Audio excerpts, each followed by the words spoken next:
This is Stephen Curry, and you're listening to The Morning Roast with Bonte and The Butcher on 95.7 The Game. See, one thing in life I have to work on. I talk to the boss man all the time about this, Matt Dehegan. It's tough to fake happiness.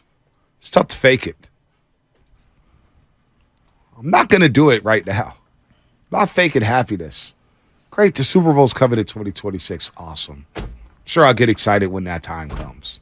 Right now it's 2023, and I don't know if Bob Myers is coming back for the Golden State Warriors. I don't know if Draymond Green's coming back. I don't know if Klay Thompson's coming back. I don't know if Poole's going to be traded. That's on the top of my mind. What the hell is going on with the Golden State Warriors? Number 2, conference finals going on. Wait, actually number 1, 2, and 3 is baby Chaz being in dance class and swim class and doing all these things and growing older, going through the terrible twos. That's top of mind. The Super Bowl 2026, okay, great, awesome. I'm glad they're getting another Super Bowl. Honestly, I'm happy. If you're happy, I'm happy. Giants bringing up Patrick Bailey, great.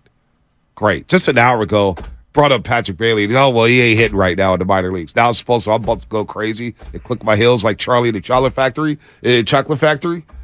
Like, what are we doing? Okay, great. He got called up. Great. But what's equally disappointing is Joey Bart, number 2 overall draft pick, can't stick in the big leagues. I know. That's not good. Well, but I think we should have known. It would be like, drafting a quarterback immediately after drafting one in the first round, drafting one. Like if the Niners had done it and drafting a guy in the first round the very, very next year, even though they didn't have any picks. Right. Like that's kind of what the Giants did with Patrick Bailey. Like they drafted a catcher the year after they drafted a catcher. Right. So, you got that. I'm worried about Trey Lance and Sam Darnold and Brock Purdy. Who's going to play quarterback? Did you hear what Jeff Christensen said? That he's gotten better in a lot of areas. Look at you. I'm again, some people think I don't read things, or I just don't pay attention. Watch every Giants game like the rest of you. I read everything about Trey Lance like the rest of you. Watch everything about hoops like the rest of you. It's kind of my job, folks. It's what I do. It's what I get paid to do. But I ain't going to sit here and act like the Super Bowl's coming here. Woo, wee, great. Awesome. Yippee-yi-yay. Know what I get happy about, though? What's that? Is when Logan Murdock joins the show from The Ringer. When I see Logan Murdock, it puts a smile on my face. It really does. Because Logan is big time. Logan's about that business. Logan Murdock, everybody, joining us, Berkeley High's finest. What up, Logan? What's happening this morning?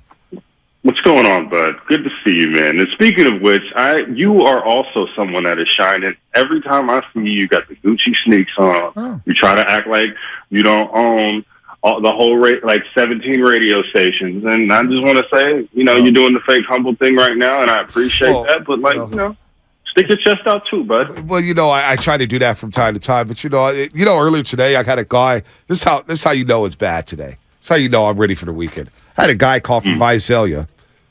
His dumb ass stayed on hold for 35 minutes just to call me a fraud on live air. It ain't Bonte, it's fraud thing. He waited for 35 minutes to call me a fraud. You know what happened? He got shook. It was like taking a big hit in an NFL game. Now he's afraid to step up in the pocket. But no, Logan, I'm supposed to be fake happy about the Super Bowl coming here in 2026. I don't care. I don't care. At the end of the day, great, the Super Bowl's coming back to the Bay Area. Awesome. I'm supposed to jump for joy. Probably, yeah. That's a big deal. That we should be happy about that, right? I don't know, right? That should be cool. It's going to be popping. It's going to be popping. Super Bowl 60. It's going to be popping because I'm going to your party. Well, I'm not going to have a party because I work in the mornings. I can't party. You're not going to have your party? No, you will have the party. And RBL Posse and all that? No, they don't rock with me, man. As Jacob said, I'm a fraud here. I'm a fraud. Anyway. Okay. Can we get into whatever we're supposed to get into? Yeah, we will, Shasky. I know you're feeling left out right now. Logan's great work at the you guys Ringer. are spooning each other on air mentally, and I'm like, whoa. Well, you got to think. Should I just leave the bedroom? Logan and I, we go back, man. We go back a long time. Over a decade now. You had some great words this week in the Ringer. Discussing the Golden State Warriors season, Jordan Poole, Draymond Green. So let's start here. What did you make of Steve Kerr and Draymond Green admitting that the incident in the preseason affected the way the season played out? What did you make of that? Shout out to them for telling the truth. It was something that we all knew in the moment. And even if you go back and look at the coverage and look at what we were talking about back then, this looked like a seminal moment in the season that this is going to affect things. You got Jordan Poole, who's just signed an extension or was in the process of about to sign an extension. And he was boasted as the future of this team. And then as soon as this incident happened, it pretty much puts everything at a crossroads. And it was something that we all knew was going to linger throughout the season. Now, did we think it was going to be this bad? Probably not, because we trusted the Warriors infrastructure or whatever that means. And but now, a few months later, shout out to everyone for telling the truth, and that it was not a big distraction at the very least. Do you think they mishandled it? Yeah, I do think they mishandled it. I think what they should have done is, and I think I've said this on the podcast, Real Ones on Ringer NBA, which you can see Mondays and Thursdays, which you can listen to Mondays and Thursdays on the Ringer. We said this. I think that they probably should have suspended Draymond at least for a week or a couple of games. Tell Jordan Poole, hey, we got your back, and at least show some level of accountability to Draymond, or at least have some accountability that he had to work through. But they didn't do that. They decided, we're going to make sure that our infrastructure takes care of this. And this it wound up being too much to ask for this team and the players all around. And it was a stench all over the team throughout the season. Bonte was there. He knows how bad it was in that time and beyond. And it was basically just trying to put a Band-Aid over a large bruise, and didn't work at the end of the day. Do you this is obviously what we're guessing, I guess, to some degree on this. Do you think Jordan Poole felt that maybe some of the other teammates didn't publicly have his back, per se? I think it's an overall team thing. I think that he probably felt, and this is me speculating. Yeah, speculating. Question. But I believe that he probably the fear around the team was that a lot of trust was eroded between him and the team. Just in that, not only because people maybe didn't defend him, and I think there were players that did defend him, but just that the overall organization didn't have his back in a moment like this, when on one hand you're saying, I'm the franchise star, I'm the future, I'm going to be a pillar within this organization, and then something happens with an established guy like Draymond, and y'all don't have my back. In fact, you empower Draymond to do more things by not even suspending him. So I think that, there was, if I had to guess, there was definitely an erosion in trust in the months leading after that. Logan Murdock from The Ringer, the Real Ones podcast with Raja Bell, one of the best podcasts out there, just talking hoops. And, of course, his latest story in The Ringer, the 2-track plan divided the Warriors a preseason punch. He wrote it. Golden State's once vaunted culture, and now the franchise faces more uncertainty than it has in a decade. And one of the most uncertain things happening with the Golden State Warriors is Bob Myers. If he does move on, it's a tough job to take. And if a new GM does come into place for Bob Myers, now we don't know if he's made a decision yet, obviously. We don't know if he will come back or if he's not going to come back. I'm not saying that at all. But the crossroads that this organization is at here, and with the cap situation, Logan, a lot of moves have been discussed. Draymond Green, is he going to opt in, opt out? Klay Thompson, 1 year, $43 million left. Do you think, going off of Jordan Poole and going off some of these youngsters, that they could come back in an environment that includes a Draymond Green, a Klay Thompson, knowing that, hey, we may not get the minutes that we want because these guys are still here? I think that, the way that Steve Kerr and some of the guys have been talking, it would seem at this point that, the young guys will be back. I think Steve Kerr called Jordan Poole a foundational piece. So it seems like they're looking to, at least at this very point in May, whatever day it is, that they are looking forward to having the whole band back together next season. But that relationship is going to take some, massaging. And I think the way that you do that is, I think one way that they've done that, at least from a roster standpoint, is bringing Gary Payton II back into the fold. And, I don't know if Juan's coming back necessarily, but you see Juan Toscano-Anderson around a lot during the postseason. But you need guys like that both have the respect of the older core and also can speak to the younger generation. But as for Bob Myers, that's the first domino that has to fall for the Warriors to figure out where they're going to go forward, because he is not only the head of the front office in basketball ops. He's like a family member to a lot of the established guys, and Steph Curry and Draymond Green. Where would Draymond Green be without Bob Myers, right? And it's going to be interesting to see what he does. But as a guy, it's interesting. You could see that he's getting pulled from a lot of different directions because even in the midst of his contract situation, he was still on the front lines on every single moment that happened during this season, right? Like he's the first person to speak up when the Jordan Poole Draymond situation happens. It's a press conference with Bob Myers speaking on behalf of the organization.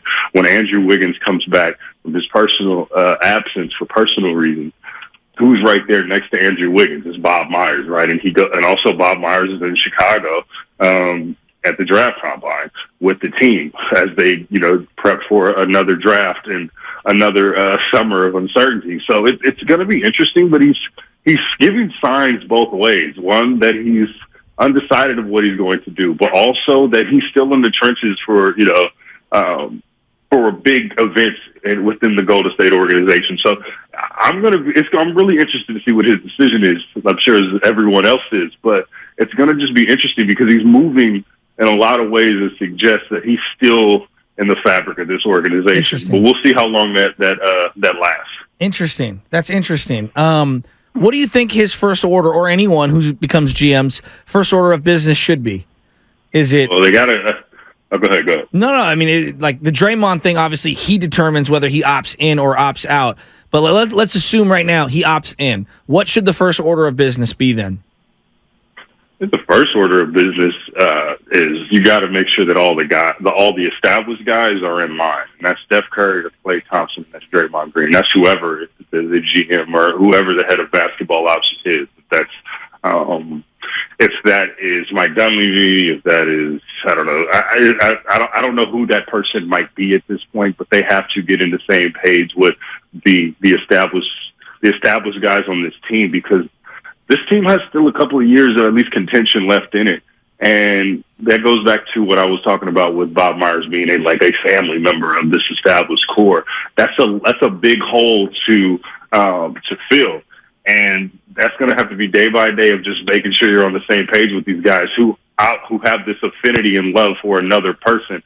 Because the first thing that they're going to think, the established guys, is, well, what is the vision of this franchise now that Bob isn't in the picture?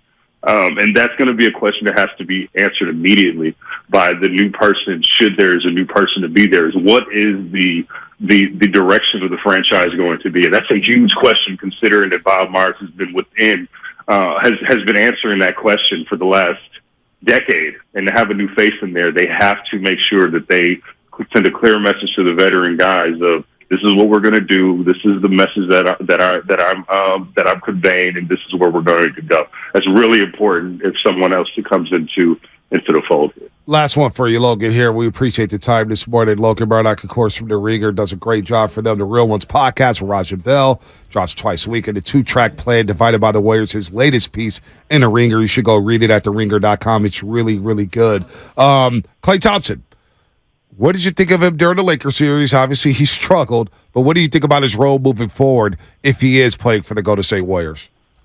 You got to play a lot better, right? And I think Draymond, after the series, was saying that Klay was rushing a lot, right? He was rushing on his threes, and he wasn't comfortable in the series. And I think that Klay has to find his way again. And we talk a lot about how bad Jordan Poole played. Well, Klay Thompson played just as bad during the postseason in stretches. So he has to figure his game out, get his mojo back, and I think he'll be back next season. And I think that he'll figure it out. He has one more year left on his deal, and I think he'll figure it out. He's a competitive guy. He's a champion, and he knows what it takes to get there. He just has to find his game again. Logan, what you got planned this summer, man? What you got going on? Man, I'm going on a beach or something. You know how we do, man. You know how the vibes, bro. I'll probably go to a beach, probably get some sunshine, get away from the bay. This vibe. I'm ready to lock in on this sun. You see how it's been over the spring? Like yesterday was a beautiful day, man. I'm excited to just go on random walks around. If y'all see me in the bay, I'm probably just going to be walking aimlessly, enjoying the sunshine. That's what I'm doing. Are you excited for the Super Bowl in 2026 like I am? I asked him at the front end. He said, "Yeah." I'm juiced, man. I'm juiced. I'm excited. I'm excited. I didn't get to go to none of the events the last time it was out here, so I'm looking forward to be popping with Bonte. Let's go. Yeah, I'll get excited in 2026. We'll get excited. Hey man. man, let me borrow $100, Bonte. What's up? Nah, you with the ringer. You with Bill Simmons, dude. Bill He'll Simmons. make you 11 points on that $100. Dude, you with Bill Simmons, Tony man. Soprano Hey, over listen. One of my sources of income has been cut off for the next 5 months. So, what Big Sykes say? I got no more money. Somebody loan me $100. Loan me $100. Shasky's got 2 houses, and he's part of the Olympic Club. You should. Interest rates are high right now, Logan, from the Bank of Shasky. Shasky had $100 Shasky's rolling it though. Olympic Club member? That's old money right there. Yeah, exactly. Trust me, old and new money. It's in the Presidio. Let me hold Dude, your boy lives on a golf course, man. I'm just saying. I actually live on the baseball diamond these days. Yeah, but yes, baseball diamond and the golf course. All right, Logan, get out of here, man. See you, buddy. All right, talk to you soon. All right, Logan Murdock.